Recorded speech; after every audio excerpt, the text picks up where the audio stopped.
6:03 on a Monday morning, March 10th. We are at 44 degrees, mostly sunny, warmer, highs in the upper 60s today.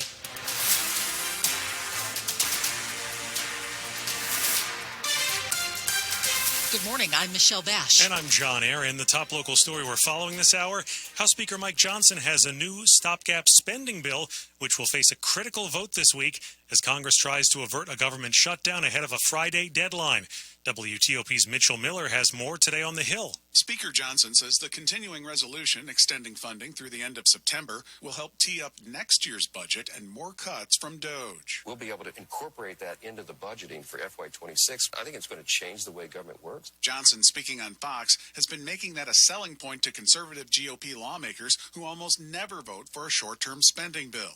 But Democrats don't like cuts to non-defense programs and worry about President Trump gaining too much control. House Minority Leader Hakeem Jeffries has indicated Johnson won't be getting the help he has in the past from Democrats. It's his expectation that Republicans are going it alone. A vote is expected on Tuesday. On Capitol Hill, Mitchell Miller, WTOP News. Work could begin today to transform D.C.'s Black Lives Matter Plaza. WTOP's Luke Lukert joins us live this morning from 16th Street downtown. Luke, tell us what we can expect.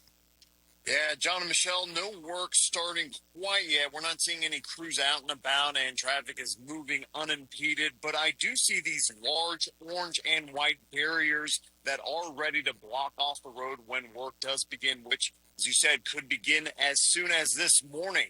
Mayor Muriel Bowser announced last week that they would be removing the blocks-long mural that reads Black Lives Matter just a few 100 yards away from the White House. She says plans were already in motion when a congressman introduced the legislation last week to remove it. It will transition, according to her, to be a centerpiece mural for celebrating America's 250th anniversary next year. Work is expected to take place on weekdays and weekends. Will roughly take 6 to 8 weeks, so expect some road closures throughout that time. Reporting live from Black Lives Matter Plaza, Luke Lukert, WTOP News. Okay, Luke. 2 people were taken to the hospital after a fire in Northeast D.C. Just after 8 last night, D.C. Fire and EMS responded to a fire inside a first-floor apartment on G Street near the Kingman Park neighborhood.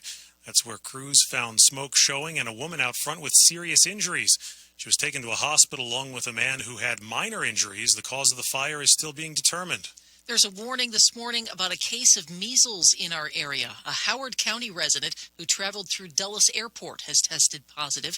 People may have been exposed at Dulles' Terminal A last Wednesday between late afternoon and nighttime. Also, anyone who visited the Johns Hopkins Howard County Medical Center Pediatric Emergency Department in Columbia last Friday between late afternoon and evening may have also been exposed. Symptoms include a fever, a runny nose, cough, watery eyes, and rashes. Those can all appear 7 to 14 days after exposure. Our ongoing series, Working Capital, explores the jobs that make the D.C. region so unique and the people doing the work. Our Sandy Kozel tells us about a man who likes to whistle while he works. I'm a firm believer in that it's good to bring your true self to the office. It's not just the office. Chris Ullman has whistled all over D.C., even in the Oval Office at the request of former President George W. Bush. He's won competitions and written a book, Find Your Whistle. He says singing in choirs for years helped him develop a lot of technique.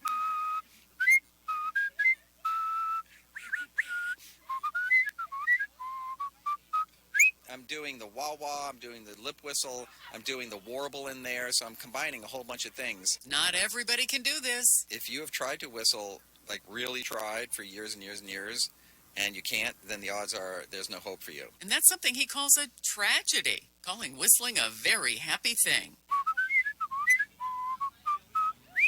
Sandy Kozel, WTOP News. I can whistle, but not like that. Yeah, he's good. Coming up on WTOP and Money News, Americans are apparently creatures of habit when it comes to their bank accounts. We'll explain traffic and weather in 30 seconds.